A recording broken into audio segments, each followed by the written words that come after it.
கண்ணி ஊரு பேர் கீழாவூர் திருநள்ளார் அவர்களால் இது தோற்றுவிக்கப்பட்டது.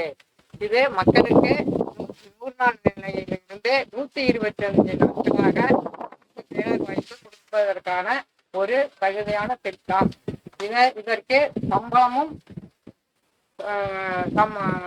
சம்பளம் தரும்போது அது ஒரு வாரத்துக்கு ஒரு தடவை வேலை பார்த்தால் அடுத்த வாரமே அந்த சம்பளம் நமக்கு கையில் கிடைத்துவிடும். எந்த தங்கு தடையும் இயக்காது. அதற்கு அப்படி அதற்குரிய இழப்பீடும் அரசால் வழங்கப்படும். இது நம்ம ஊர் வளர்ச்சி அடைந்த இந்தியாவுக்கான ஊரகம் மற்றும் வளர்ச்சி திட்டம் அப்படிங்கிறதுல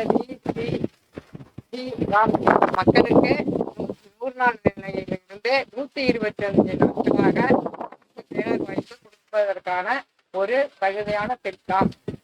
இதற்கு சம்பளம் தரும்போது அது ஒரு வாரத்துக்கு ஒரு தடவை வேலை பார்த்தால் அடுத்த வாரமே அந்த சம்பளம் நமக்கு கையில் கிடைத்துவிடும். எந்த தங்கு தடையும் இயக்காது. அதற்கு அப்படி நம்ம ஊரிலேயே நம்ம கிராமப்புறங்களிலேயே நம்மளுக்கு எந்த வேலை செய்ய வேண்டும் என்றால் அதை நம்மளுடைய அதனுடைய அதிகாரி மேடத்தினை அறிவித்து வீடியோ மூலியமாக நாம் அதை பயன்படுத்திக் கொள்ள முடியும்.